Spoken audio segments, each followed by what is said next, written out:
Апсмина деп. Ну, бастаймыз. Всем привет, с вами экспериментальный выпуск подкаста от Unknown Kazakh. Еще мы даже название не придумали, поэтому большое спасибо нашему гостю Багажану и Бабажан Рахмет, что откликнулся. Мы, в принципе, быстренько, как сказать, на коротком уведомлении, да, вчера вечером я говорю, слушай, давай, может, попробуем записаться? Ты говоришь, да, давай. И вот сегодня так и попробуем. Еще большое спасибо и выражаем благодарность World of Nano, который поддержал нас, который нам обеспечил нас всем необходимым. И, в принципе, можно сказать, выступили неким таким катализатором запуска. Поэтому посмотрим, что из этого получится. И мы начнем. Багжан, давай, вот расскажи вкратце, кто ты. Потому что вот в основном мы с тобой знакомы больше года, кстати, да. И в основном у тебя страница, она такая творческая, да? Ты выкладываешь свои выступления, какие-то отрывки, афиши. В сторисах ты там, я знаю, там... Чуть другой. У тебя там лайфстайл, да, но в целом вообще, вот расскажи вкратце, давай начнем такую беседу. Кто такой Багжан? Қайырлы кеш, саламатсыздар ма? Бағжан, октябрь, жасым 27-де, виолончель аспабында ойнаймын. Әзіргі таңда Қазақстан бойынша өзімнің жеке концерттерімді беріп жүрмін. Ең үлкен сұрақтардың бірі ол октябрь кім, шын ба, әр ай сайын ауыстырасың ба деп адамдар маған айтады. Октябрь, там сентябрь, сондай деп. Ондай емес. Әкемнің құжат бойынша туылғанда аты октябрь болып қойылған. Сол себепті енді Бағжан октябрь ұлы ғой, ұлын алып тастадық та. Осы сахна атына әдемі келетіндей деп енді өзім шығарамын. Сөйтіп сахнаға Бағжан октябрь болып шығатын болдым. Музыкада жүргеніме 20 жыл болды, Құдай қаласа. 6 жасынан бастап ойнаймын. Осы виолончельде өнер көрсетіп жүрміз енді. Вот еще у тебя сенде инстаграмда Клайдикс, да? Клайдикс. Ол тоже сен бұрын айтқансың, да? Ол атаның да есімі да, или фамилиясы болды? Ол жай әзіл ретінде айтылған, негізі. Иә, ол жай әзіл ретінде. Өйткені ол кім Клайдикс деп енді көбісі оқи алмайды ғой, Селвиді X деп оқиды, там Клава бірдеңе деп оқиды. Оның түпкі бір үлкен мағынасы жоқ. Қайбір мен 2012-де аштым инстаграмда. Ол вақыттары өзінің атын ешкім қоймайтын еді ғой. Там Queen деп, там Sweet Girl деп сондай қояды. Байлар, ұлдар қыздар Boys деп, Bad Boy деп. И сол кезде сол уақытта мен Бонни Клайдтың кітабын оқып жүрдім, фильмін көрдім да. Маған ұнап қалды. И сондай бір өзгеше ат қойғым келді инстаграмға. Сөйтіп Клайд деп қойдым. Клайд деген былай визуалы бойынша әдемі көрінген жоқ. Сосын соңына X деген қоса салдым, сонымен Клайд X болып шықты. Я поверил в твою историю, что у тебя там какие-то немецкие корни. Жоқ, Понятно. Но в целом, вот ты, можно сказать, вот обрел некую вот эту свою популярность, это вот за счет социальных сетей, да? Ты сначала именно... Я вот помню, ты вот ворвался, да, вот эти... Ты играл на своем инструменте, там, на природе, на достопримечательностях, всяких памятниках, да, и за счет этого, да? А концерты ты когда начал? Енді мен бірінші ананың историясын айтып кетейін да, видеоны қайтып түсіріп бастадым. Ең алғашқы видеоларды 2016 жылы мен түсірдім, 2016 жылы түсірдім. Осы Шабытта мен Астана қаласында оқығанмын. 2016 жылдан бері мен Астана қаласында оқыдым. Колледжде, школда, университетті Астанада бітірдім. 2016 жылы жай өзім парақшама бір видео салғым келді. Түріктің атақты сериалдардың музыкасын ол кезде қатты көретін. Соны ойнап салдым. И астында көптеген комментариялар, лайктары көбейіп кетті. Сосын университеттің ішінде жүргенде де бәрі ана видеоң күшті деп. Сөйтіп біреуін салдым, екеуін салдым, үшеуін салдым. Кейін маған қатты ұнап қалды. Сосын мен чтобы видеоның дауысы әдемі шығу үшін мен азан сағат 6-да баратын университетке ешкім жоқ кезде енді бізде музыкалық аспаптар, дауыстар шығады ғой. соның дауысы шықпас үшін азан-сәт алтта барып түсіріп, өзімен бірге рубашка, галстук, костюм шалбарды алып барып, видеода әдемі көріну үшін сөйтіп арнайы барып істейтін едім. Сөйтіп 2019 жылы мен университетті бітірдім. Мен негізі Стамбулға ойладым. Кетіп қаламын деп. Енді сен білесің ғой, мен Стамбулда қалай қатты жақсы көретінін. Нет, а вот 16-да бастадың бірінші видео. Иә. А қашан вот они вот, как говорится, вот стрельнули, залетели? Қашан вот сейчас? А еще әлі 19 жылға... Әлі келген жоқ бізде. Мен 2019-да сонымен Алматыға ойладым, көшейін деп, осы бағытты қолыма алайын деп. Себебі енді Алматыда мен әке-шешем тұрады, үйім бар, тамақ бәрі дайын. Ал Астанада мен студент болдым, ақшаны таптым, үйім жоқ, күйім жоқ, енді ол біраз қиын болушы еді. Оның үстіне Алматының білесің, тауы бар, көлі бар, өзені бар, не бар, бәрі бар. Қапшағай, бізде әдемі локациялар көп. Сөйтіп 2019 жылы Алматыға келдім, бір жыл қалаға үйрендім, анау-мынау. Сосын 2020-да бізде бәрі жауып қалды, карантин болды. Сол 6 айдың ішінде мен где-то бір 90-ға жуық видео түсіріп тастадым. Осы үйдің ішінде. Ол кезде мен андай сыртқа далаға шыққан жоқпын былай.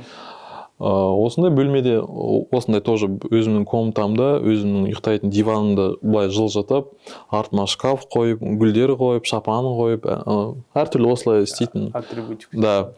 Сөйтіп бастадым. Бір уақытта енді там адамдар көбейе бастады. Менде карантиннің басында 6 мың адам болды. Карантиннің соңына қарай бір 120 мың адам болып кетті. Сол бір жылдың ішінде. Иә, бір қысқа уақыттың ішінде осыншама адам қосылды. Ал ең алғаш маған ой келген, осы адамдарға ұнайды екен, неге үйтіп жатыр деп.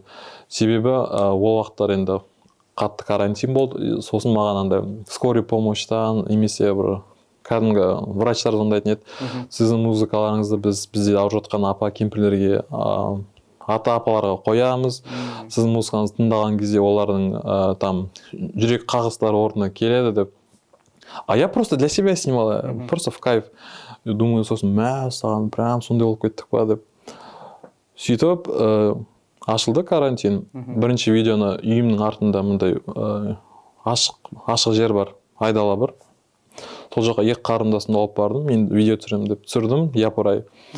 Оны там әртүрлі көптеген пабликтер видео салып бастады. Сөйтіп мен просмотрларым басында бір 2-3 мың болса, одан кейін 20 мың, 10 мың, 50 мыңға көтерілді. Ол кезде мен үшін 50 мың просмотр деген, вау, өте көп болатын. Сөйтіп бір жылдың ішінде бір 200-дей видео түсіріп таптым ғой. Сен жалпы Қазақстанда сен ең бірінші осылай классикалық инструментал арқылы кавер түсіріп, да, бастан? Или бұрын да болды? Жоқ, мен ең алғашқы емес, енді маған дегендер болды ғой, бізде енді әртүрлі фолк группалар көп қой, енді фортепиано, скрипка, фортепиано, виолончель, домбыра түсіреді, клип сияқты. Олар ютубқа клип сияқты түсіреді, ал менікі как блогер ретінде. Былай өзімнің инстаграмда мен видео саламын, оның үстіне қосымша стористарға сөйлеймін, приколдар айтамын. И соның бәрі, бірге қосылып, бір адамдарға ұнады деген ойдамын да. Сол себепте де тез неме болды. Рост был такой быстрый. Ну, слушай, получается, вот здесь и хорошее, да, правило срабатывает. Кто-то начинал раньше, но он, допустим, использовал съемочную команду, да. То есть это было затратно, финансово, энергозатратно, плюс они там одно видео там месяц-два снимали, закидывали в YouTube, и этим, в принципе, и так надолго человека не хватает, то есть, да, то есть нужна определенная прям выдержка. А ты, в принципе, брал на скорости, да, каждый день, можно сказать, не каждый день, имеется в виду. Да, вот Атимба мене қалай болды. И тебя хватило надолго. Сол карантинде мен бір кітап оқып жүрмін. Алдын и Барбара Пис деген авторлары, ответ деген. И сол кітапта осы жазады. Енді мен видео салып жүрдім ғой, мен қанша уақыт кетіремін да, и просмотрлар 3000 да просмотр. Ол не 3000 просмотр деген? Қазіргі видеолар мен 1,5 миллион біреудің группаларында қазір Стамбулда атақты отыр, там 8 миллион, 10 миллион просмотр. Мен 8 миллион деп даже ойымда болмаған. Салып жатырмын, күніне осы 10 күн қатарында видео салдым, 2000 просмотр, 3000 просмотр, сондай аз ол. Сосын сол кітапта былай айтылған, игра чисел дейді. Мысалы, ол өзі бірдеңе сатқан, Америкада страховка сатқан. Ол бұрында, мысалы, 10 адам үйіне кірген, 10 адамның үйіне кірген кезде 2 ғана сатып алған. Сосын ойлаған, маған ақшаға жет, объем көбейту керек. Сосын айтады, бір жылда мен 100 үйге кіру керекпін дейді. 100 үйдің 50-і, 40-і сатып алайық дейші. Ол 40-і сатты, ол, да, возможно, ол уақытты кетірді көбірек, 3 есе кетірді, но зато оның ақшасы, страховкасы, сатылымы 2-3 есеге асып кетті. Сол себепті менде де мындай болды, так, мен күнде видео түсіріп, мен реально күнде видео түсіретінмін. Азанда тұрып, қарындастарын тұрғызып, сөйтіп, біреу түсірдім, 2 түсірдім, біреуінде 3000 просмотр, біреуінде 15000 просмотр. 15000 просмотр болса, значит, это видео, ну, типа, стрельнул деген сияқты ғой, енді біздің тілмен айтқанда, блогерский. Сөйтіп, мен өзіме андай установка қойдым, күннің бір күнінде бір видеоң атақты болады ғой деп. 100 видеоның сол біреу атақты болды, сонымен уже былай статистика көтерілі, былай кете берді. Просто енді бізде көп қондай музыкалар, сол карантин уақытында да маған қара көп бастады енді бұл кезде прям. 3 түсіреді, 6 түсіреді, сосын олған айтады, ей, сен Бағажанға ұқсамайсың, все равно, типа, зачем это тебе деп айтады, маған да айтады.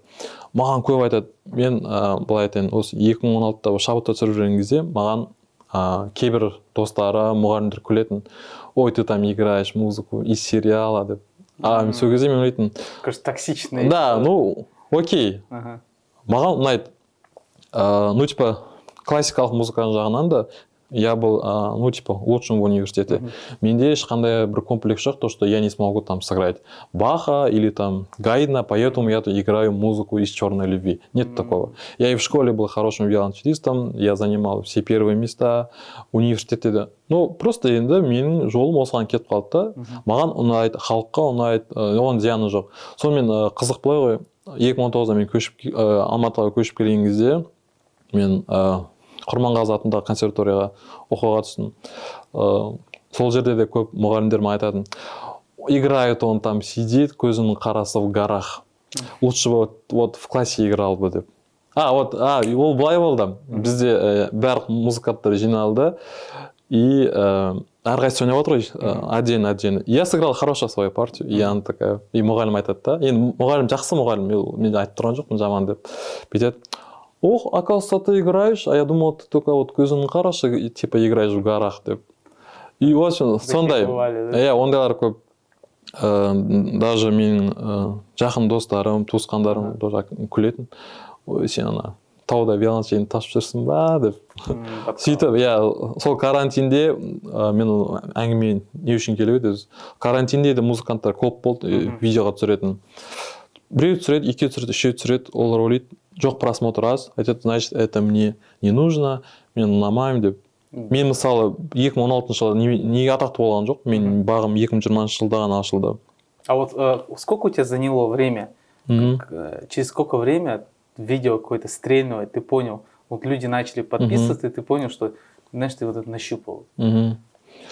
Это вот... Сколько примерно? Это месяц, 2, 3, там, недели, сколько у тебя?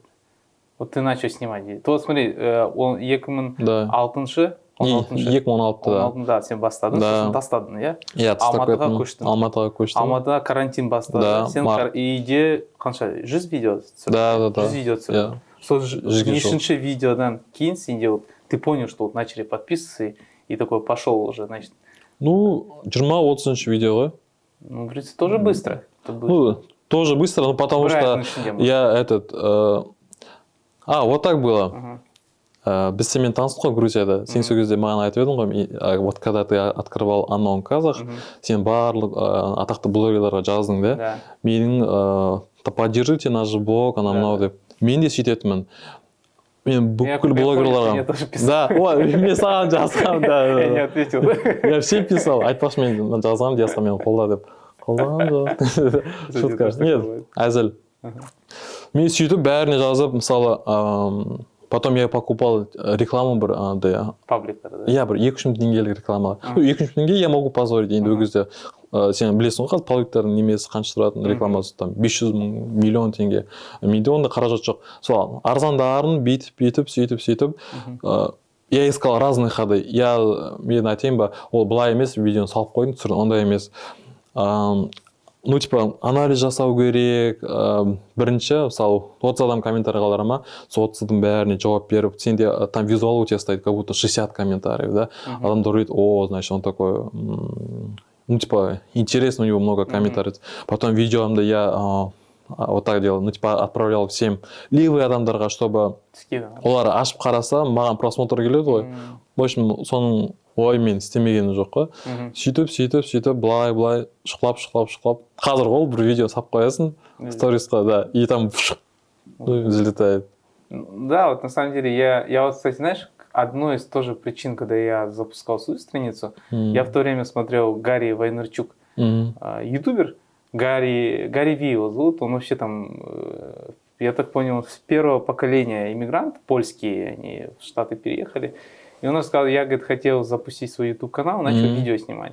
И 2 года я снимал видео почти там, ну, через день, да, можно сказать. И видео набирали максимум там 20, 30, 40 просмотров. 40 просмотров, это, говорит, был мой рекорд, и 2 года я снимал видео.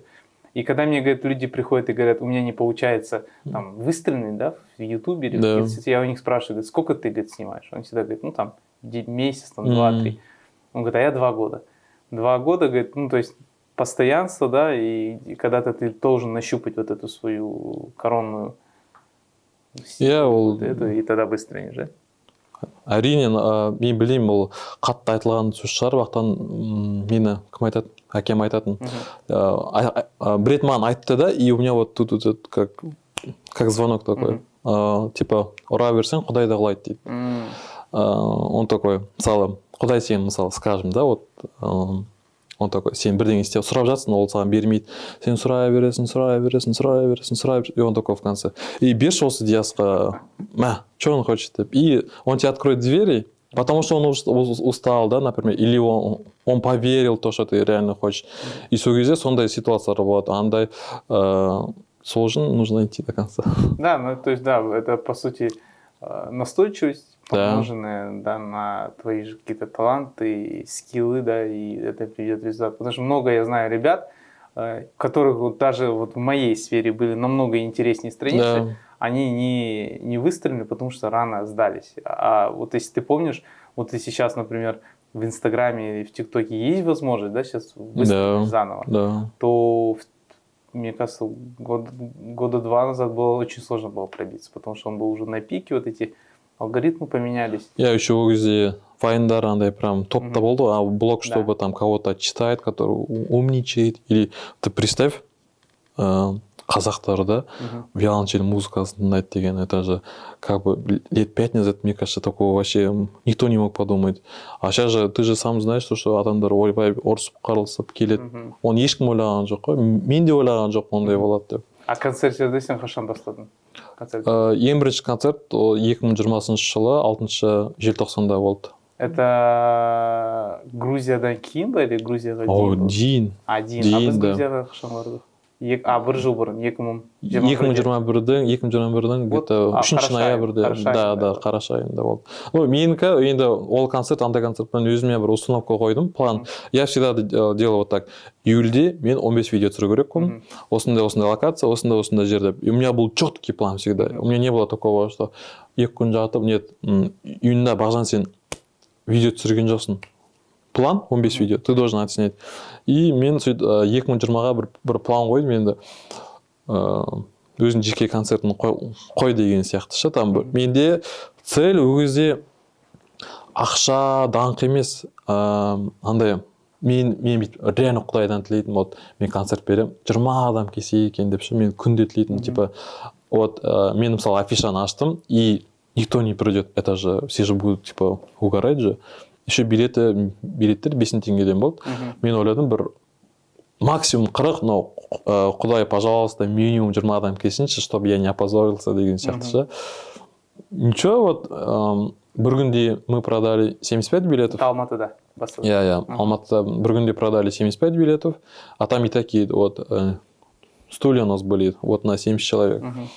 Потом что-то смотрю, тағы да деп отыр да. И сол күнге мы открыли екінші сеансты.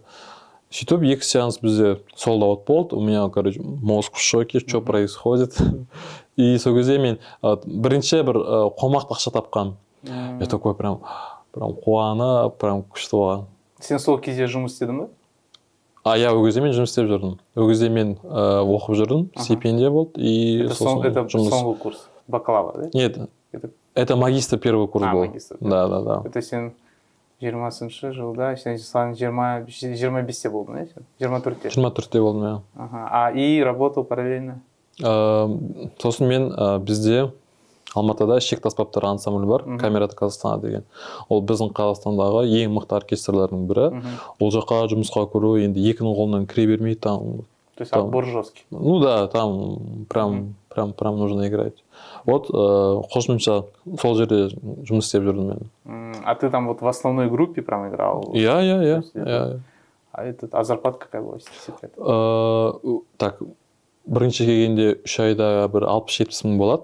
Как бы испытательный срок дейді ғой. Ал кейін вот стабильно мен 2 жылы 120 мың теңге алдым. Это при том, что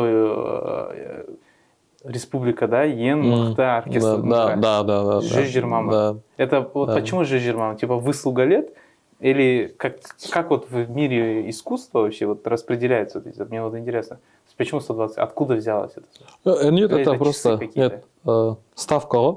Бір ставка, например, 120 мың теңге. Если ты уже работаешь там около мұғалімдер бар ғой, которые 20 жыл істейтін, то, наверное, у них где-то 190 выходит, наверное. То есть... И вот так. Студенты меньше, но стабильно ставка это 120 тысяч, а сверху это вот сенің стажыңа байланысты ақша қосыла береді. Ну, маленький зарплаты. Да, и аз, да. Хотя это считается вот ең мықты оркестр. Вот шек аспаптары бойынша там... А музыканты вообще хотят попасть в оркестр? Это круто считается, типа, что ты в оркестре? Или как, вот, например, я не знаю, ну... Не, вот, знаешь, это как... Бахжан, который был до Бахжана Октябрь, который был студентом и мечтал просто стать типа, хорошим музыкантом, закончить, все, там, диплом. Для меня работать в соло-оркестре Камерата это как бы пик. Это круто. Да, предел. Ойбай, сен Камератаға кірсең, мықты боласың. Мен еще оған дейін де жұмыс істедім ғой Астанада.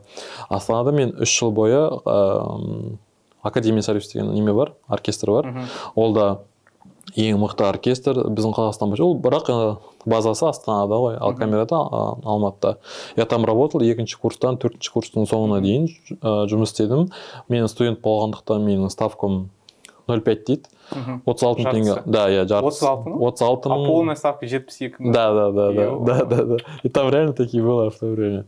И 36 мың 800 теңге, 3 жыл бойы мен, я помню, 36 мың 800 теңге алатын. Это, ну, что-то совсем зарплаты низкие, конечно.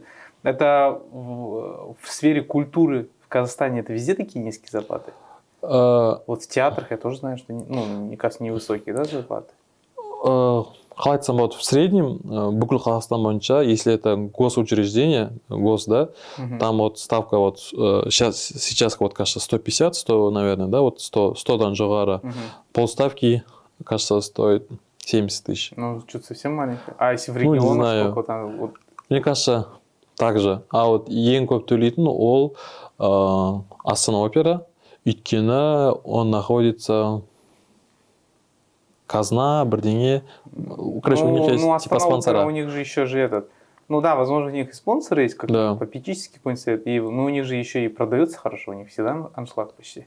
Ну, хотя у них расходная часть большая. Там, ну да, у них расход. Декорации, да, там костюмы. Там костюм и Сен-Лоран демекші. Ну вот, Астана операның қалғаны ең қымбат, 350 мың айлықтары. Тоже маленький. Мои друзья работают. Ну, знаешь, ну, былай жұмыс істейді ғой бізде музыканттар. Бізде ешқашан музыкант бір жерде жұмыс істемейді. Ол 2 жерде. Мысалы, утром бір мұғалім, он где-то мұғалім болып жұмыс істейді, бір школада, Байсада, Жубада, немесе Консада. Вот, мұғалімдердің енді айлықтары көп қой. Мұғалімдердің айлықтары көбірек, сен оркестрде отырасың да. Олар сағат 10-нан 1-ге дейін мұғалім, 2-ден 6-ға шейін сол немеде отырады. Получается, екеуін қосқанда айдың соңында там выходит, ну, 400. Не, я к тому, что если мы хотим, да, например, добиться каких-то там результатов в сфере там, культуры, да, то изначально стартовые условия у тех же музыкантов, да, они очень такие тяжелые. То есть ему чем думать? Об искусстве думать, да, или нужно ему на вторую работу идти, работать, чтобы там себя прокормить? Я думаю, я не думаю, что в сфере вот, искусства у нас такие очень низкие зарплаты. Вот, возможно, это тебя и сподвигло пойти снимать видео, давать концерты, а возможно, ты бы, не знаю, построил бы, как, ну, есть же у вас какой-то там в сфере культуры, там, Оскар, там, я не знаю, какой-то там, или какие-то такие награды, имею в виду. Может, ты бы хотел бы больше играть вот таким музыкантом, а и вот, знаешь, вот это некое безденежье, возможно, подтолкнуло тебя, хорошо тебя оно подтолкнуло, да, правильно, ну, то есть ты раскрылся. А много же ребят, которые бросили же, которые, представь, всю школу, музыкальную школу, да, университет, там, магистратура, а потом они просто ушли, потому что им нечем... Не, знаешь, вот я все-таки вот всегда думаю, бізде музыканттар, знаешь, олар ақшаға қатты құнықпаған. Они, вот наши учителя, я смотрю же, вот оркестрда, им по 60 лет, да, вот утром ходят в театр, там обедтен кейін 2-3 жұмысқа барады да. Нет, ақша бәріне қажет. Деньги любят все, но у музыкантов отношение к деньгам, знаешь, андай, олар қолына если скрипкасын алып қойсаң, они вообще умрут. Им лучше играть и андай, да, ну типа естественно айлығым 1 миллион болса керемет там күшті, но сол адамдардың өзінде бір жоқ, ұмтылыс жоқ. Бір мен бұл жақтан шығып кетіп, бүйтіп сөйтіп мен там айына 1 миллион теңге табамын деген сияқты. Оларда ондай жоқ, потому что потолок это вот этот, вот миындағы установка. Өйткені бізде миллион төлейтін оркестр жоқ қой. Самые сильные, вот ең мықты, ең көп ақша төлейтін, вот Астана операға тұрып алады, там Астана балетке тұрып алады, сөйтіп тұрып алады да. Ал одан асып салмайды, өйткені баратын жер жоқ. Вот все-таки как я всегда былай анализ жасаймын ғой. Вот смотришь, күшті ағай, классный чувак, так хорошо играет. Вот, живет спокойно жизнью, потом думаешь, а может это ему это только и надо. Может, да, возможно, он и счастлив. Ему, возможно, да. Типа... Я, знаешь, к тому, что, типа, когда есть условия, тогда и будет результат. И вот, например, если мы посмотрим историю Средневековья, да, или там, когда были открытия какие-то в то же время научные, да, там какие-то, когда они произошли? Когда правитель, да, собирал вокруг себя людей искусства, да, их содержал, закрывал их потребности, в своем дворе устраивал такой некий островок такой стабильности. И при дворе вот эти люди как раз и начинали творить вот эти все произведения, там, в период уже Ренессанса, да, я к тому же говорю, если бы в стране у нас были бы более лучшие условия у людей искусства, культуры, то, возможно, у нас бы и результаты более лучше. Ну, да, ты прав, Арине. Ну, знаешь, например... Ну, люди ходят. Вот, что тебя... Я понимаю, на тебя не сильно давить. Я говорю, вообще, ну, люди ходят же. Я скажу вот так. Вот когда я работал в Академии Интересов, да, у нас самый лучший зал ЦКЗ, да? Ну, Қазақстан орталық залын білесің ғой, әдемі 3000 адамдық зал. Если быть честно, вот если вот они бы студентов не вот так, студенттер алып келеді, отырыңдар деп, чтобы был человек, наверное, максимум купили бы 100 человек. Смотри, вот, самое важное, что я хотел сказать. Я все время, все детство, вот даже в студенте слышал, что қазақтарда мәдениет жоқ, қазақтар, ой, неге қазақтар оркестрге келмейді, потому что олардың санасы жетпейді, олар там бәрі киім сатады, аяқ киім сатады, олар біз қашан адам боламыз, осы қазақтар шетелдегідей театрға келіп өліп билет алады деп сөйтіп айтады да. Я всегда думал, что реально что ли, типа соншалықты халықтың санасы төмен ба деп ше. Музыканттар между собой общаются вот так о народе, что олардың санасы жетпейді концертке келуге. Олар, они тут, то есть не они, вот мы, они когда-то, вот когда был студентом, он ищет, да, ты играешь там Брамса, вторую симфонию, это кайф, это шикарная музыка. Ну, адам жоқ, сосын ойлайсың, ой, қызықпайды оларға, вот тут лучше бы, чем ананың концертіне, мынаның концертіне барғанша, неге мынаған келмейді деп ойлайсың, да? Я вот так всегда думал, интересно, почему-то, интересно, почему? да, Как ты почему-то, почему-то. Один вопрос, вот только вот этот, бірақ жауап бар. Нету рекламы? Нет, нет. Смотри, ты когда-нибудь, например, вот вы знаете, например, Академия Сарисовтың, вот, например, почему люди ко мне ходят? Я покупаю рекламу, да, например, я покупаю баннер, который стоит 500 тысяч, я покупаю таргет, я таргет, 1 000 000 тенге трачу на таргет, рекламу, да, я знаю, что у меня есть имя, да, плюс я покупаю рекламу у тебя, там, я покупаю рекламу. Ты меня не покупал. Нет, я у тебя не куплю, да. Имеется в виду, например... букет отправил цветов. Да. С пригласительным. Нет, имеется в виду, например, если бы я не вел Инстаграм, если бы я сам по себе там в комнате играл бы, Инстаграм это моя реклама. Например, почему на Основопера ходит? Основоперада бешеная реклама. Например, ты заходишь в ЖК, лифттардың ішінде Основопера рекламасы тұрады, но там нету рекламы там Камерата Казахстана, Академия Сарисовтов ше. Вот бізде қазір көп оркестр, тыңда мюзик бар, не просто там дофига музыкантов, да, есть Тёма Ратович, знаешь, да? Почему к ним ходят? Например, смотри... Возможно, просто у них лайт, классический нет, лайт. Нет, вот я уверен, если я выложу и скажу, что я буду играть Шостаковича концерт, я соберу зал. Потому что у меня есть имя и реклама. А чтобы делать имя, что нужно? Ну, ты бы собрал бы на Шостаковича в 2020 году людей? Нет, ну если бы я дал типа хорошую рекламу, я бы собрал. Если бы я ввел бы Инстаграм под Шостаковича, я собрал бы. Нет, Академия Саристов, например, да, вот, который где шикарный оркестр, но адам келмегені музыканттардың кінәсі емес, адамның келмегені ол қарапайым халықтың емес. Маған жазады, типа, скажите, я хочу послушать симфоническую музыку, дейді да. Филармонияда аптасында 2-3 концерт болады, типа симфонический. Люди не ходят, потому что они не знают. Вот, теперь слушай. Почему? Мен бізде, сейчас ты знаешь, я открыл Шамауэн деген, да, программа, да. Аштым, и бізде бірінші концерт филармонияда болды. У нас солдат, 100 мест, сразу солдат, билетов нет. И ко мне подходит работник филармонии, говорит, молодцы, типа, все продали, а вот у нас что-то вот не продается. Там шикарный музыкант филармонияда. У них есть все, у них есть бесплатный зал, у них есть скрипка, музыка, там все есть, да? Но билет алмайды. Ну, знаешь, может, почему возможно? Потому что у них, возможно, нет не то что мотивации, они же субсидируются государством. Нет, им зарплаты там платятся. Музыканты, окей, да. Вот слушай, дальше. И она мне говорит, типа, осы концертке сен қанша жібердің дейді, ақша таргет. Я говорю, мен білмеймін, мен айналыспен сосын сұрадым, көмекшіден, где-то 70 тысяч тенге деді, да? Бір концертке рекламаға осынша ақша кетірді. Ал филармония выделяет на один концерт 6 тысяч тенге, она мне сказала. 6 тысяч теңгеге деген ол охват 200 адамның үшеуі ғана билет сатып алады. Например, если мен Шамауэнді ашам, да, если я там крутой проект, ты знаешь, там вот цвете, вот это все красиво, супер, әдемі, но если я не буду пускать рекламу, да, то оған ешкім алмайды ғой. Короче, проблема, ты думаешь, это маркетинг? Конечно, маркетинг. Ну, а не кажется, что у тебя проблема, что вот эти все, как называется, эти оркестры, да, вот они все просто на дотациях сидят, и им просто... Это как? Ну, им же государство платит зарплату, зал покрывает, инструменты закрывает, костюмы там дают. То есть им без разницы, 2 человека пришло или 20 человек. Нет. Они же процент не берут. Нет, я говорю о чем?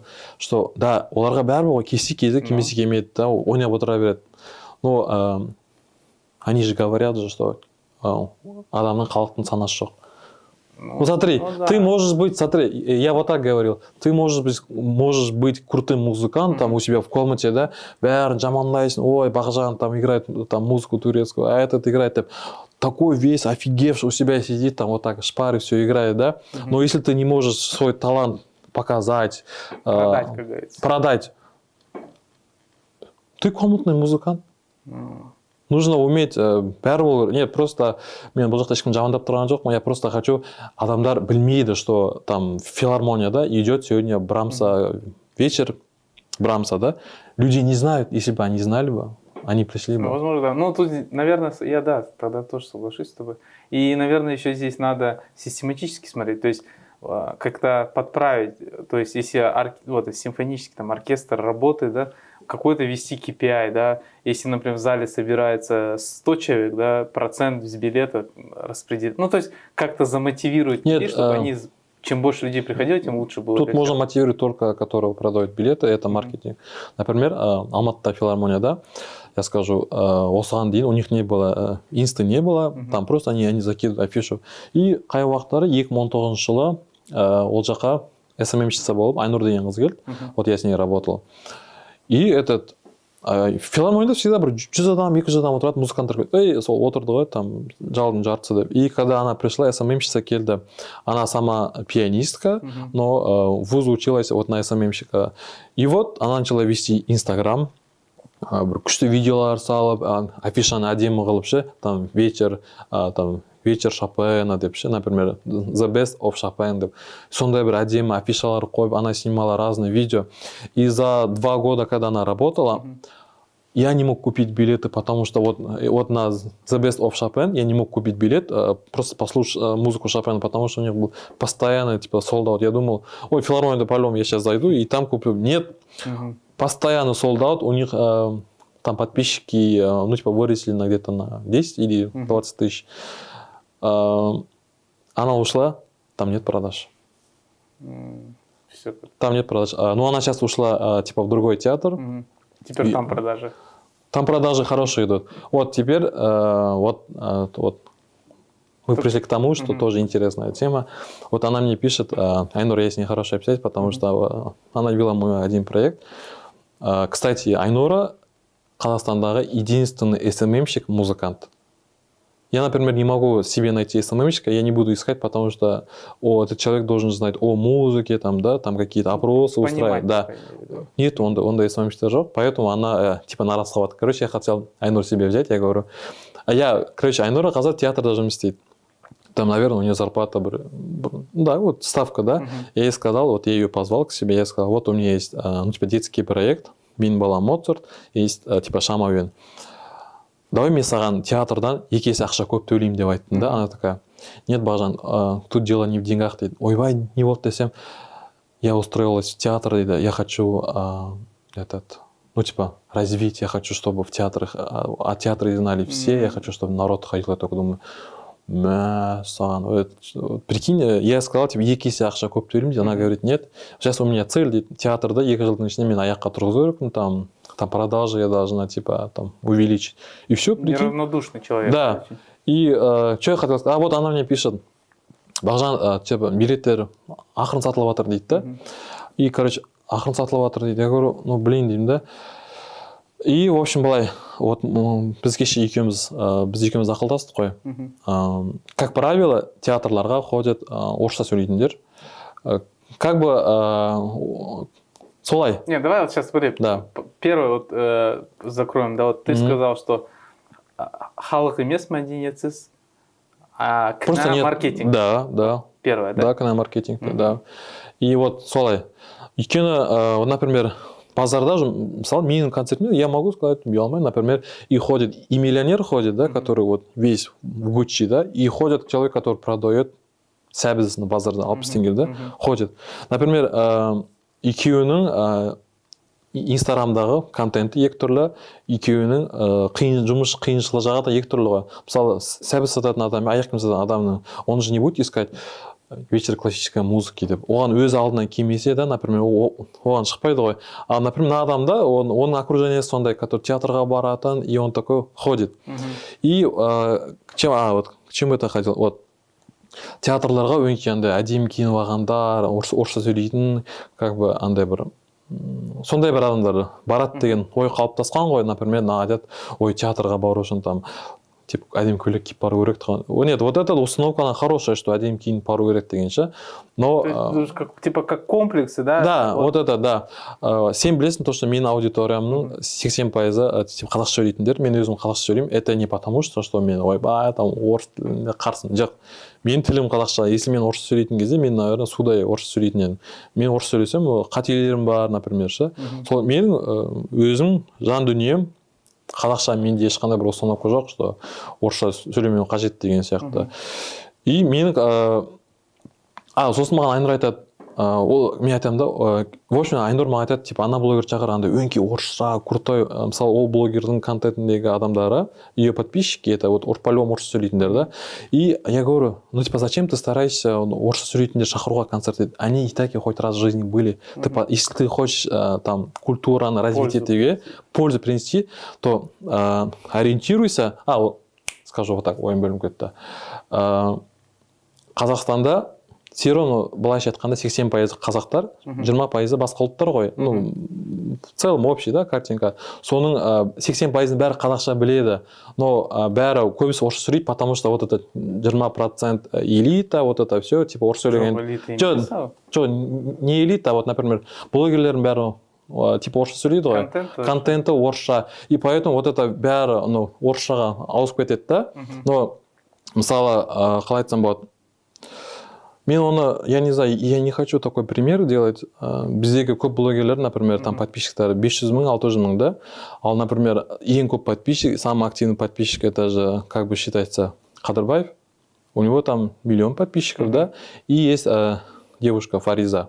Оның контенты тоже қазақша, да? Фариза что-то... Ну, да. Ну, ты, может быть, ты ее не знаешь, но ее знает 70% вот қазақша аудитория, ее знает. А вот 20 ее не знает. Но, типа... В общем, в расчете қазақтар көбірек қой.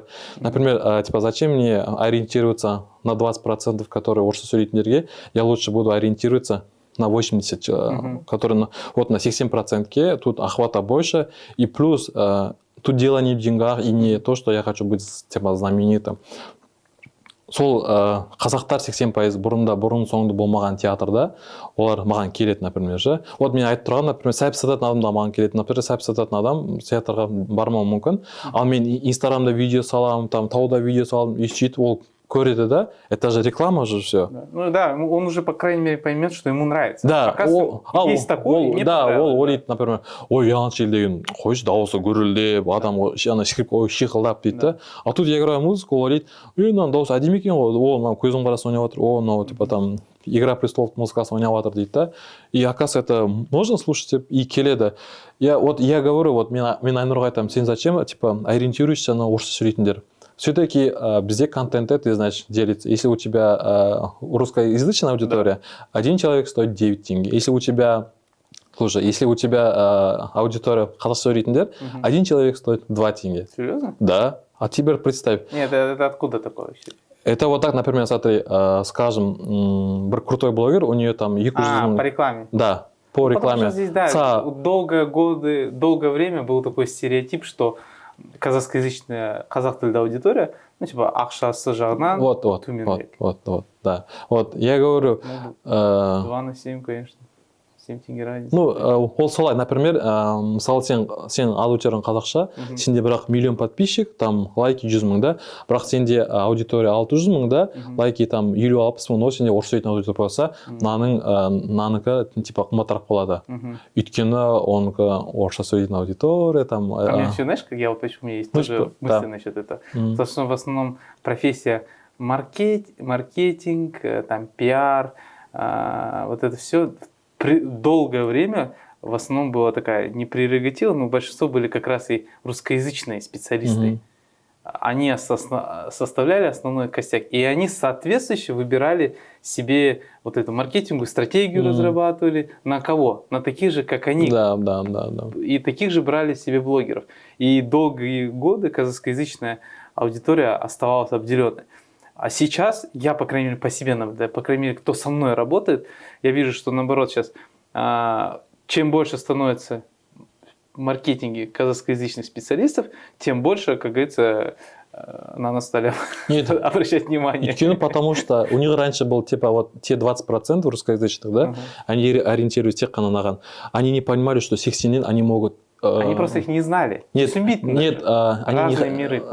Ну не то, что разные, они могли в 3-4 раза больше заработать вот на 70%. Просто им же нужно как-то показать эти количества, если они будут все время типа ориентироваться вот на...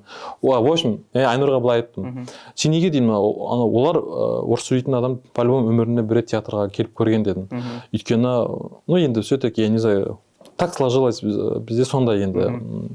Айттым, сен лучше типа ориентируйся қазақша сөйлейтіндерге дедім. Саған во-первых, плюс дедім, ты эти 20%, они уже сен театрыңа барып, уже тізе шығып, уже не хотят дедім. Ты теперь бери вот остальные 80%. Ты представь, дедім, в 3 раза больше охвата, в 3 раза больше денег и в 3 раза больше пользы. И дешевле клик. Да, и клик дешевле, да. Ну, тип такого, да. Вот, например, қалай айтсам болады, я могу вести инстаграмды орысша, и андай бір образ тап жүрге күшті қылып ше. Мен басында менде посттар все-таки орысша, но сториста мен қазақша сөйлеймін ғой. Өйткені мен өзім орысша сөйлей алмаймын. И вот, ну, құдайға шүкір деймін да, то, что маған келетіндері кәдімгі қарапайым халықты да, и вот, которые вот супер какие-то крутые люди, которые и такие в этой сфере, типа, они замешаны. Вот просто вот она, сол сана ғой, сана, например, айтады музыканттар, ой, қарапайым халық келмейді дейді, қарапайым халық сен туралы білмесе ол не үшін келу керек? Не үшін келеді ол? Если он не знает, он, например, бүгін концерт, билет 1,5 теңге. Кім 1,5 теңгесін саған береді концертке, сен ол үшін сен туралы бір инфо болу керек, например, они ко мне ходят, потому что они знают, что я Бағжан, что я играю вот такую музыку, что я, типа, в принципе, сам по себе, типа, парень неплохой деген сияқты. Там қыздар келуі мүмкін, ну, вот, типа, маған ұнайды, типа, мен ғашықпын деп. Бір адам туралы, бір әртіс туралы, например, Джастин Бибер, там, Рианнаға барасың, потому что ты про них все знаешь, ты, там, өліп талып музыкасын тыңдадың. Сол себепті бірінші атаған шығару керек. Вот если я думаю, вот отвечаю сөз беру десем, да, например, мені там филармонияға алсын, скажем, как СММщик, да, я им сделаю везде солдауты, но это мне не нужно. Это не моя работа. Ну, вот сейчас как раз хорошая возможность, да, ребятам, которые сейчас же много курсов, да, стали СММ, там, маркетинг, как раз и возможно переформатироваться в сторону искусства, да, где конкуренции меньше. Да, вот, там вообще кстати, нет конкуренции. Я вот своими наблюдениями с тобой поделюсь. Я в театре хожу, сколько себя помню, всегда хожу. Началось у меня это вот во 2 классе. Я ездил на каникулы в Кустанай. У меня нағашы әжем Қаздрамтеатрда вахтер болып жұмыс істеген. Ну видишь, у тебя хоть какая-то связь. И получается, вахтер болып қандай жұмыс? Ол бір күн жұмыс істейді, 2 күн демалады. Бір күн толық 24 сағат, то есть сол театрда қонады, да, ну, потому что это, ну, охрана. И мне с кем было оставить, я с ней как бы ходил тоже. И получается, театр, спектакли когда были, я ходил на эти спектакли, там сидел сзади, то есть знакомство с театром было. Потом в школе, мектеп кезде, мен вот 11-ші мектепті бітірдім. Біз стабильно, вот, Күләш Байсейітова атындағы театр, опера театры, это вот қазіргі жастар театрына бардық. Сосын Қалеке театрына бардық, вот где Мира, как бейбітшілік, ДВД-ның қасында. Тоже жылына 1-2 рет точно баратынбыз.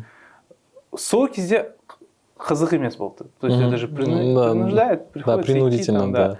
Но, знаешь, оно остается. А потом уже, когда где-то уже постарше, уже когда школу закончил, вот эта потребность театра опять проснулась. То есть захотелось пойти. Хоть и қазақша оқысам да, ну, айналымда орысша сөйлейтін көбірек, да. Какой в театр пошел? Пошел я, как говорится, вот Орыс-драм театрына. Астанада. Вот Айгеріммен бірге бардық. И вот шын айтсам, атмосферасы басқа. Он не понравилось мне. Не то. Өзімді как ыңғайсыз сездім. Вот некомфортно было. Не нравилось мне. Я не знаю, не буду углубляться, я думаю, так понятно, но не то мне было. Мы начали обратно ходить. Жастар театрына бардық. Вот один из любимых. Очень люблю Жастар театр. Қалеке не ходили, потому что у них был раньше маленький зал. Да, я знаю. Печально был. Қаздрам театр. Да. Самое беспонтовое место это вот было. Вот. Периодически туда ходили, если что-нибудь такое, там крупное контент, а так в основном ходили. Вот мне очень нравился Жастар. В то время, это вот сколько, лет 10 назад, ну, примерно, да, в те годы, зал полупустой был. Да. В основном сидели солдаты, срочники, студенты. Солдаты сидели вот так. Да, раньше так было, да. Да, мне кажется, сейчас я не знаю, есть, нет, но я давно их не видел. И вот, и никого нет. Қалеке театрында в основном все взрослые, үлкен жастар, да, жастар, по-моему, ну, такие, и все. Последние года 4 мы, ну, чтобы ты понимал, мы в месяц 2 раза стабильно ходим в театр, стабильно. Вот последние года 4-5 кардинально ситуация изменилась. Театров больше стало. Да. Жастар театр, Халике театр наконец-то переехал. Шикарное, да? Вот ты был в новом театре? Я, конечно, Вообще, да, да. красота, да? Мгм. Все, в туалет ты заходишь, все, да, мрамор. Вот реально настоящий Каздрам театр. Да. Потом ЦКЗ Казахстанда. Вот этот, как лучше, музыкальный театр, да, появился, вместо Халики открылись. Да. Они вот Шамши ставят, у них всегда аншлаг. Ну, Шамши, он интересный. Мюзикл, который Шамши кайфовый, да. Что еще? Куда мы еще ходили? Ну вот. И почти везде полный зал. Ну, по крайней мере, примеры всегда полные. Где-то последующие дни тоже, например. То есть я вижу картину, как изменилась, и вижу, как молодежь ходит туда. И я вижу молодежь не такую, как типа университетских заставили, а вижу, когда парни с девушками, ну, видно, что это свидание, Да. вижу, что подружки пришли. Ну, и я смотрю, так думаю, культурная жизнь в столице, по крайней мере, она становится прям реально класс. И Ну, это знаешь, становится да. казахскоязычным. Да. А тем более неге мысалы там Германия, во Франции, они же там ценят, вот, например, там Шостаковичтің концертіне билет стоит там 100 евро, да, люди ходят. Былай ғой, қазақтар нам всего лишь 30 жыл. Там бірінші становление, үйтіп. Тәуелсіздікті. Ну, не, вот, да. Восстановление. Да, вот это, да. И вот этот, енді ол кезде 2000 жылдары ақша деген жоқ қой. 2000 жылдары тек қана вот базардағылар ақша тапты деп айтады там, и өкіметтегілер, да. В остальном там все же обычно, типа, не до культуры было. Ну да, согласен. Это окей. Когда ты, например, ты живешь в Италии, у тебя там везде там, там Ван Гог, тут везде этот Моцарт, все такое, и сен соған бейімделгенсің, да, бейім бар. Он тут море такое, он живет такой прекрасной жизнью, и он такой, я сегодня вот неменің концертіне бардым, деп это тоже звучит. Ал ол уақыттары ақша да, мне кажется, аз болды. Например, 90 жыл можно даже о нем и не говорить. Там не до театра, когда просто типа люди. Мен болған жоқ, мен типа мен 95 жылымын, да. Но в целом говорю, это все влияет, это говорит. Социально-экономическая. Да, это говорит, что Казахстанда вот жағдай улучшается, и типа вместе с этим и типа культураға да адамдар қызығып келе жатыр. Оның бәрі, ну типа совокупности, это все же солай. Это не так, что қазақтар келмейді. Реально ғой, например, андай адамдар бар екен әлі, прикинь, айына 60-70 мың теңге табатын адам. Мен кеше немеде бір видео көрдім, не помню, рилстан ба, тиктоктан ба, бір әйел айтады, мен 7 жыл болды 1 миллион теңге кредитін жаба алмай жатырмын дейді. 1 миллион теңге деген. Қазіргі студент үшін 1 миллион теңге деген ақша емес. Студенттер ақша жақсы табады. Олар бейт официант болып айына 300-400 мың теңге шығарады. Еще күнде концертке барады. Мен мысалы күнде концерт қойсам, күнде келеді олар. Студенттерде ақша көп. Это говорит о том, что, ну, значит, я не говорю, что бәрі қазақтар күшті тұрады деп. Біздің жағдай жасаған, еріншектер азайған. Қазір бәрі көріп тұр, что жұмыс жасауға болады, видео түсіріп ақша түсіруге болады, аяқ киім түсіріп ақша түсіруге болады. Мысалы біздер біраз мұндаймыз ғой, мен жұмыс істемеймін деген сияқты ше. Ал вот 2000 мен 2010 арасы вот это пока бүйтіп ауысты, бүйтіп қауысты бір-біріне енді үйреніп, сол соңғы 10 жылдықта ғой культура деген өсіп, например, қандай концерт, немен аш, Тикютонда ешқандай концертке қазір орын таппайсың. Солдаут, везде солдаут, өзің, бәрін ақшасы қайдан, нет? Адамдар молодцы, любят. Мысал маған жазады, мен студентпен дейді, маған Қызылорда бір әйел жазған, үйде отырады, анам, мамочка, видимо, күйеуі там ақша бермеген, айтады. Өзінің сторис қысақ қойып, мен Бағжан Октябрьдің концертіне барғым келіп жатыр, поэтому я начала делать қыздардың неме бар ғой, типа лизинка, немемен, бабочкамен. Біреуі там 5 теңге, 1000 теңге ма солай. Я увидел, и мен соған, типа, шынымен де қазақтың менің концертіме келу үшін, ол біреуден жалын ақша сұрап, ондай ештеңе істеп жатқан жоқ, ол шынымен де жұмыс істеп. Әрекет жасап. Да, сатып жатыр да. Мен 3 түгін сатып алайын дедім, маған 3 түгін 2,5 теңгеге сатты. Сөйтіп мен сторисқа салдым, типа, что алдыңдар деп. Ну, я не помню, наверное, алғанша, маған келді концертке, знаешь, она заработала деньги, она пришла на концерт, она мне подарила вот бантик, маған ішіне 10 штук сап беріпті маған, походу, былай тегін берген ғой. И солай, в целом, қазір ақша табудың жолы өте көп. Инстаграм арқылы қазір любой қыз, үшінші қызда бір инстаграм магазин бар, шоп деген әйтеуір бірдеңе ашып, да, типа согласен. халықтың жағдайы. И в общем я хотел сказать вот этот момент. Я сказал, типа, орыс сөйлейтіндер элита деген сияқты айттым, потом ты сказал, типа, нет деп ше. Это вот, типа, андай болуы мүмкін, қазір, типа, ну, типа, резонанс ба, адамдар ұрсуы мүмкін. Например, помнишь, у тебя был не пост, сені Астана балетке Әйгерім екеуін шақырды. Клуб элита деп аталды. Ты писал, я читал твои комментарии, ты там тоже отвечал. Нет, не так я сейчас скажу. В общем, слово элита там было. Элитарный бірдеме жаздым я. Вот. Ну, я не в том смысле, что это, типа, қандай да бір деньги басқа адамдардан, деньги жоғары. Нет, он бүйтсек болады ғой. Там писали, ой, все, диас, сен өзің элита болып кеттің ба, сөйтіп кеттің ба, деп. Сен, типа, қазақпен, қарапайым халықпен бірге едің ғой деген сияқты. Но видишь, сен Астана балет шақырды, сол шақырған... Астана опера это. Вот, Астана опера. Например, сол шақырғандар ішінде бәрі орысша сөйлейтіндер ғой. И в основном там какие-то вот, ну, типа, знаменитости. Он еще, ну, типа, адам жоқ қой. Как будто бы, вот, ты хочешь, не хочешь, это и будет, типа, для них, типа, элита, например, мысалы. Ну, а я, знаешь, элитарность, я в другой смысл вкладывал. Я вкладывал не то, что, типа, оно быть элит, типа, есть элита, а есть там какие-то простолюдины. Да, нет, да. Элита это, типа, ну, искусство, да, то есть оно высокое, и, соответственно, люди высокого культурного там, развития или там видения, вот, ну, то есть, вот так, я это имел в виду. А я потом только читаю, думаю, блин, точно, тут, как всегда, ну да, не за то зацепились и не да, то ну, вот, ну, ты уже в целом же понял, типа, я понял, типа, я не ориентируюсь на эту аудиторию. Мне лучше буду 70% вот, которые хорошо сөйлейтіндер еще, которые, типа, никогда в жизни не были на... Ты мог представить 5 лет назад, чтобы казахтар ходили на виолончельный концерт? Нет, этого никто не мог представить. Сейчас вот мен басадым, қазір уже все схватились, там, все начали там играть, ну, типа, знаменитую музыку. Мұғалімдер қызығады. Ну, я вижу, что қызығады, но как-то и там и зависть есть, и ой, там, ну, в общем, әңгіме сөйлеп. Мне лучше, менің пайдам, осы культураға деген пайдам осы болсын. Жаңа, вот, қарапайым халық білу керек, что такое отдых. Менің әке-шешем, мен де ауылдан өскенмін, мен мысалы жасқа шейін Қазығұрттан, там, даже ауданда тұрған жоқпын, Қаратаста тұрдым, там вообще ни воды, ни газа, ни света. Даже менің әке-шешем бармайды, мен қазір айтам, мамаға апарам ғой бір жаққа шай ішуге ше, қарайды, мен үйді. Әлі күнге шейін я зарабатываю хорошие деньги, да, ну, құдайға шүкір. Она вот так смотрит, мен суп ішемін дейді, потому что суп стоит 1500 тенге. Она, если она захочет, типа, заказать второе уже будет стоить там 4000 тенге.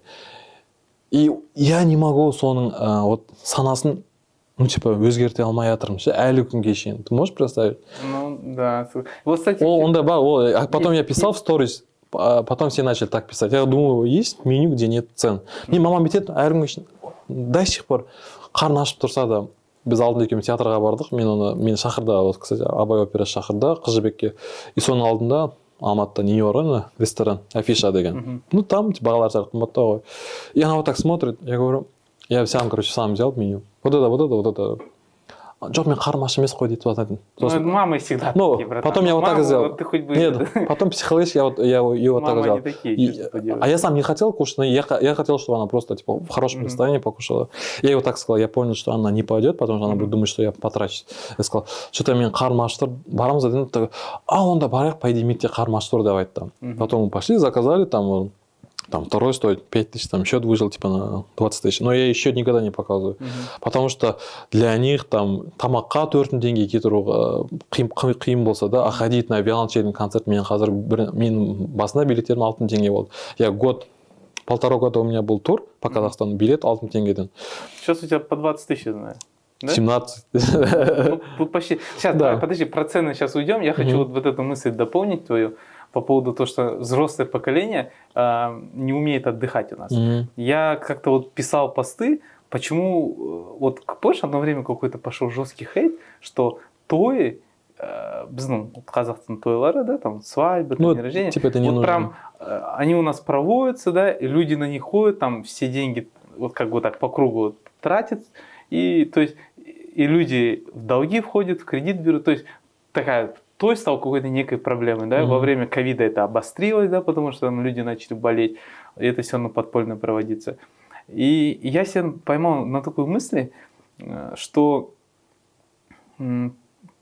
той для большинства людей взрослого поколения, особенно в регионах, это единственное развлечение. Да. Они не ходят в кино, они не ходят в театры, они не ходят куда-то. Досуга нет, и вот то это единственное, где конкурсы, где родственники, где танцы, где песни, ну и выпивают и расслабляются. То есть я не знаю, по крайней мере, я не могу себе представить, что ходили там, не знаю, в караоке там каждую пятницу. Например, мои родители пока так не ходят, как у других.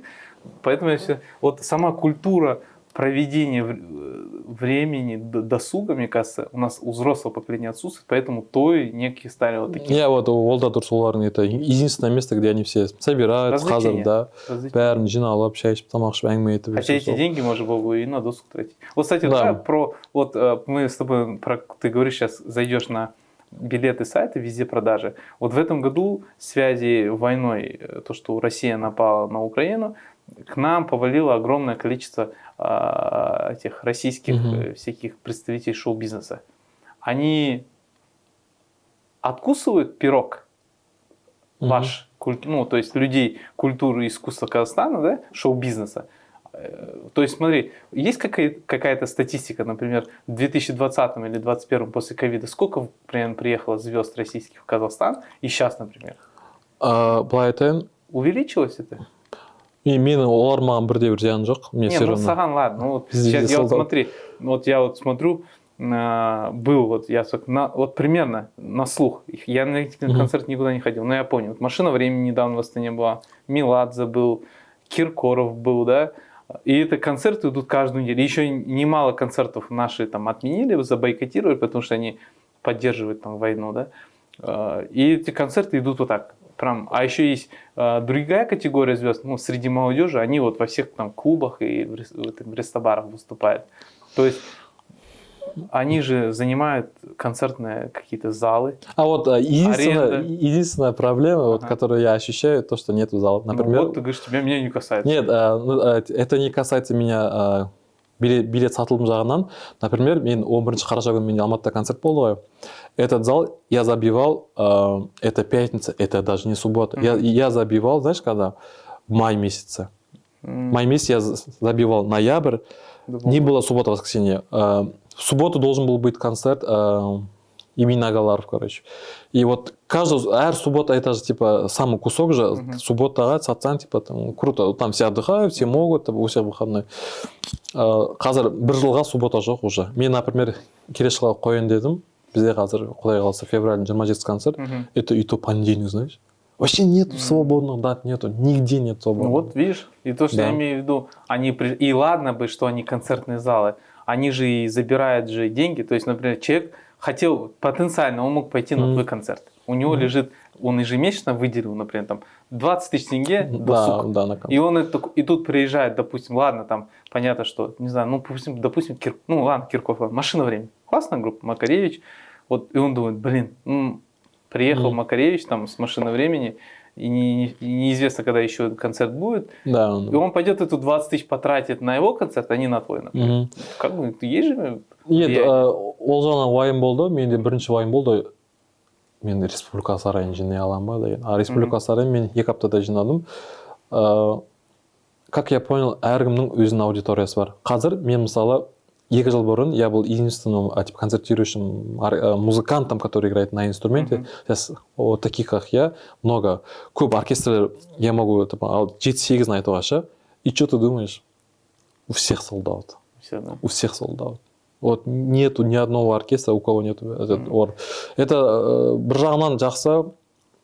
Адамдарда, значит, адамдардың жағдайы. Это нет. Не потому, что у людей есть там деньги. Деньги — это такое дело. Меня больше всего радует то, что они ходят на концерт, тратят деньги на свое удовольствие. Это же... я понимаю. Я к тому, что, знаешь, что вот ты вообще как ты относишься к тому, что к нам начали приезжать вот эти российские представители шоу-бизнеса. Причем начали приезжать, и сейчас же общество наше поделилось на 2 части.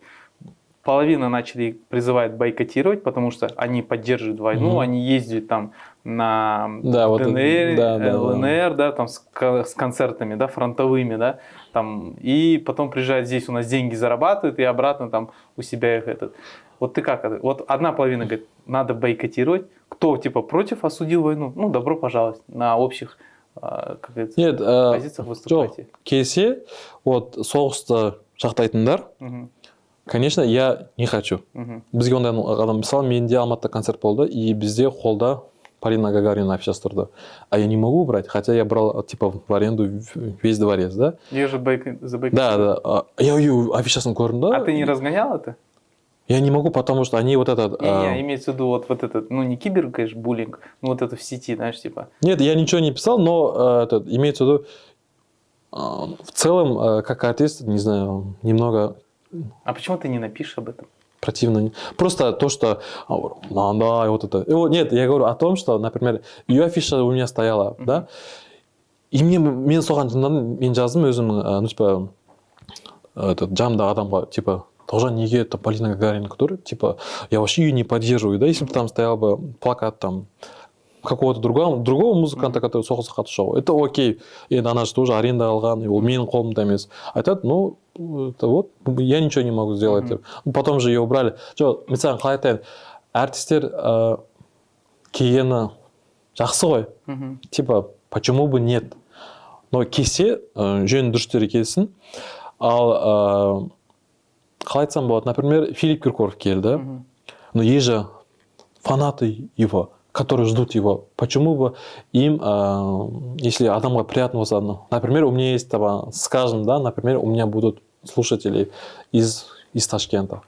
Нет, тут мен оларға барам. Ол басқа, братан. Нет, ну, типа, мы же артисты же. Вот, соғысқа қатысты артистер, пусть келмей қойсын, типа, вообще нафига они нам сдались. А вот реально артисты, которые артист үшін важна сцена, им нужно постоянно выступать. Я тоже, я только за. Да. Я говорю, ты знаешь, я вот при том, что вот сейчас в сети же разгоняется, типа, вот наше правительство или там акиматы должны не давать им концертные площадки или запретить. Я, например, против такой формулировки. Я считаю, ну, и, допустим, та же Полина Гагарина хочет приехать в Казахстан и дать концерт. И тут я не считаю, что акимат, да, или кто-то должен ей запрещать с позиции государства. Я считаю, что люди, вот сознательные люди, просто сами не должны идти на этот концерт. То есть просто не покупать, и она не приедет. Ну, у нас так сложилось, что есть определенная категория людей, которые пойдут и даже сознательно поддержат, да, вот эту певицу и вот эту всю войну. Тогда здесь вот нужно как раз вот хорошие ребята делают, которые призывают, то есть разгоняют этот общественный шум и говорят, что нужно бойкотировать таких. Не, вот такие пусть бойкотируют, да, но есть же вот, есть артисты, которые просто хотят реально петь. Ну, Ахша, там вот это, нет. Ну да, конечно, я только за, пусть только приезжает больше, и раз, я только за. Вот смотри, и вот давай вот по поводу твоих этих, вот мы с тобой как-то обсуждали цены. Я вот говорю, что вот пойдешь в Каздрамтеатр, билет стоит 2000 тенге. Я считаю, 2000 тенге, ну, типа, это очень, не то что низко, но это вообще неоправданно. Мы идем в кинотеатр, платим 5000 тенге, ну, как минимум 3000 за билет, который просто вот смотрим. И платим 2000 тенге, когда люди перед тобой вживую, да, играют. И я считаю, что, ну, у нас цена вот очень низкая. Но с другой стороны, есть вероятность, что никто и не будет ходить там за 5000 тенге. Вот ты свою теорию, да, сказал, что ты наоборот ставишь высокие цены, да, что? Как вы делаете? Қалай, например, неге 2000 тенге? Ну, во-первых, бүкіл госучрежденияларда у них ну, дотация. Да, бағалар бар. Там партер 2000 тенге, 1000 тенге деген. Өйткені халықтар айтуы мүмкін, да, типа, үкімет билеттер қымбаттап деп, потому что это же үкіметтің қол астындағы театр ғой, а театр же үкімет делает ради народа же. Типа, я частник, я знаю, мен любой баға қойылам, но если театр поставит, бізде Астана операда бағалар 30 000 тенге ғой, 60-70 000 тенге билеттер тұрады партер. Почему ходят? Если бы, знаешь как, адам өзін бағалай білу керек, ну не так, знаешь, если бы сол театрда вот этот спектакль, скажем, да, был бы супер крутой, прям бағасын 30 мың теңге 40 мың теңге қойсаң да бар ғой, адамдар барады. Вот театр, вот Халике поставил Дон Кихот, я на него 2 раза ходил. Просто шикарная постановка. Такая вот просто декорации, все, про все идеально. Это прям какой-то, знаешь, терапия, а не спектакль. 2000 тенге. Я думаю, вот я бы на него знал бы, что это такой класс спектакля, я бы за него и за 3. Ну ты, нет, смотри, давай вот так будем, если вот даже сейчас сделать опрос 10 адам сұрайсың, ты знаешь, вот, что Халекиде идет спектакль Дон Кихот. Я уверен, тебе 10 из 10 скажет нет. Да. Если была бы какая-то реклама, бізде реклама ақшаны аяйды. И театрлар, они бы такие бабки сделали бы, вот реально скажу, потом же пусть музыканттар берсін премия ретінде. Бізге музыканттар немесін бермейді ғой премиясын, потому что план жапқан жоқсыңдар. Там 30 мың теңге, бізде премия 8 мың теңге болған, я помню, у меня была премия 8 тысяч теңге. Например, айтса, например, театрда, Халекиде, осындай күшті спектакльде бағасы 10 мың теңге адамдар барады. Люди просто не знают. Вот, мысалы, сені Халеки шақырады, саған билет береді ғой. И то тегін шақырады, я уверен, что ты у них, типа, не берешь деньги, наверное. И вот сен саласың, да. Я как бы это... Да, вот видишь, сен саласың, они вот делают как бы рекламу, но видишь, и то тегін реклама только потому, что ты там ценишь, вот это все. Еще, вот это... Ты вот касаешь цен. Помнишь, ты рассказывал, мне вот твоя мысль понравилась, что ты ставишь специально высокую цену. Вот я вот соны айтқым келгені, менде мысалы ең бірінші концертте билет 5 мың теңге 6 мың теңге болды ғой. И менде ол кезде андай типа солдаут болған жоқ, никогда ондай аз болатын солдаут.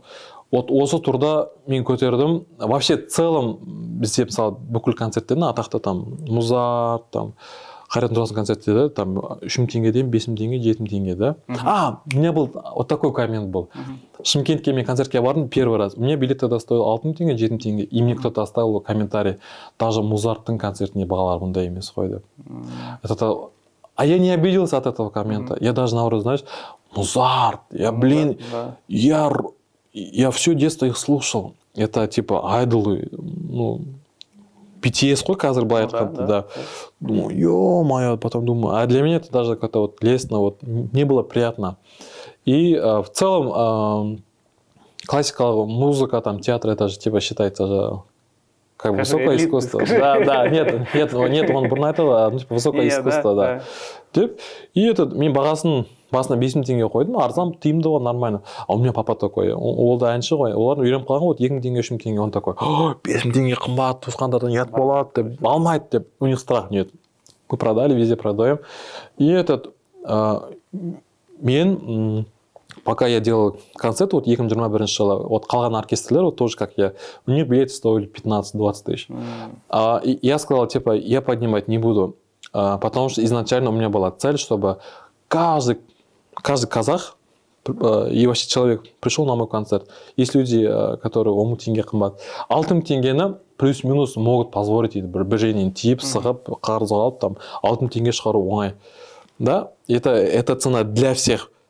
Но даже 6 мың теңге қымбат деп айтатын адамдар бар ғой. Например, билет 5 теңге, если бы 500 теңге стоил 5 теңге, ой, менің билетім, да? То маған деген олардың сыйластығы, өзіне деген сыйластығы сәл аз болушы еді. А тут олар 6 мың теңге билет алады да, оны күтеді, жинайды, жұмыс істейді, еще сол концерт бір күтеді кәдімгідей, вот это, короче, күтеді. И, во-первых, и екінші ең маңыздысы, я хотел научить, чтобы казахтар могли отдыхать, но за это нужно платить деньги. Типа не так, что... Приучать, короче. Да, приучать, что барып, ақша төлеген, сен 6 мың теңге кетеді. Но, знаешь, это какая гордость для себя. Сен айтып жүресің, мен 6 мың теңге билет алдым деп ше. И 6 мың теңге кетіп қалады да, но 6 мың теңгенің артында қалған осадога, он очень большой. Сен жағында айтасың, вот, сен Бағжан Октябрьдің концертіне бардың ба? Да, бардым. Мә, саған сен бүйтіп жүресің. Ну ладно, мен емес, мен айтпай ақ қой, там Филипп Киркоровты айтайыншы, да. Ты как-то вот гордостно, что ты пошел, что ты типа за это заплатил, а этот человек типа он не может у себя в мозгу какие-то рамки типа снести, что за концерт виолончельный можно заплатить там 6 мың теңге деген сияқты. Короче, я не смог все донести. Я понял. Ну примерно поэтому вот так. Ты решил, короче, поставить сейчас по 17 тысяч. Вот. Нет, я смотрю, вот рынок, я же ориентируюсь же, мне всегда 1000 тенге. А мне все писали, это мало, мало, мало, деп. И потом я получил такой коммент, Ақтауда бір кісіден. Как я понял, уже 1000 тенге было арзан, и мне одна девушка написала, женщина написала, она вот так написала. Типа, сделать билеты дороже. Пусть люди ходят, которые ценят. Да. Потому что я вижу, типа, утраты, сотками утраты, там, угорают, смеются, они не ценят, когда человек покупает билет за 15 тысяч тенге, ол уже түйіп, күті отырады, короче, сонда. Уже, значит, точно барғысы келеді, уже точно жұмсайды. Да. Вот, еще один такой парадокс. У меня болған дейінгі турларда, там, неме болған жоқ, солдаттар, там, Алматыда, там, Астанада болатын. Я поднял цены, я жутко очковал. Я прям, вот эти цены, маған айтты, вот осындай, там, 10 теңгемен, 8 теңгемен, 14 теңгемен бағасын арамыз қояды. Мен жауап берген жоқпын, я сказал, я подумаю. И, короче, вот так, қорқтым енді, бүйтет, 14 теңге. Хотя другие оркестры, они билеты по 20 тысяч тенге стоят. Уже сол уақытта. Я утром проснулся, думаю, а почему бы нет? Я пишу, все, делаем. От 9 до 15. Алматыда там 17, там потом уже Алматыда очень большой расход, там Астанада очень большой расход. Тут, ну, в общем, вот так. А какой у тебя, кстати, самый, наверное, Алмата, да, самый продаваемый, да, у тебя? Самый успешный? Самый успешный, ну да, и потому что Алматыда там население, и А какой самый худший, интересно? Самый худший, знаешь, самый лучший это вот Алматы, Астана, Атырау, Ақтау. Бешено продают билет. Атырау, Ақтау, прям қатты, прям күтіп, олардың елдеріне, қалаларына біреу келе ма, все, билеты всегда раскупай, потому что, ну, не знаю, маған пишет то, что вот бізде Маңғыстауда өнерді қатты құрметтейміз деп. И плюс олардың бағалары да қымбаттау ғой сәл. То, что там есть нефть, и сол себепті де билетті прям сатылады. Но қиын продается Тараз, Шымкент. Шымкент? Нет, Шымкент хорошо продают, но Шымкентте соңғы 6 күнде все продается. А вот сейчас у меня тур. Я первый раз еду в Қостанайға, у нас там солдат, прикинь, Қостанайда, хотя у меня там нет аудитории. Потом Петропавловск, Павлодар, Өскемен, ақырын продаются. Короче, ну, пока ты еще не дошел, да, до севера, можно сказать. Да. Ну, Қостанай все равно больше, мне кажется, казахскоязычный, чем тот же Петропавловск или Павлодар. Қостанай там половина торғайлықтар, поэтому он такой... Бізде еще не бар, ну, Жезқазған бар. Жезқазған тоже казахскоязычный. Біз барды Жезқазғанға звондадық, и она сказала, ну и да, театрға келсеңдер келіңдер, но бізде концертке ешкім келмейді деп. Она прям так и ответила, короче. Не знаю. Ал мен айттым, мен, который өзім командам айттым да, мен барам дедім Петропавловскқа, Қостанайға и Жезқазғанға барам дедім. Пусть мен 50 билет сатайын дедім да, хотя бы залдың арендасы шықсын шықпасын, типа, эти города, это не ради того, чтобы заработать, эти города, чтобы я поехал, показал, что есть такая музыка, есть такой инструмент. Но твой Қостанайда, прикинь, аншлаг. Все. Я думаю, мы с тобой сегодня охватили довольно болезненную тему, по крайней мере, мне это казалось очень занятно, и я за эту тему тоже переживал. И ты хорошо свои мысли сказал по поводу вообще культурной ситуации в стране. Вот, Рахмет, пожалуйста, что откликнулся, что отозвался. Вообще, как бы, идея вот этого подкаста, она была давно. Я вообще даже не знаю, что у нас получилось, полуподкаст, полуинтервью. Но здесь больше получилась такая дружеская беседа, без каких-то там... Я даже местами забывал вообще, что тут камера, ребята вокруг, да.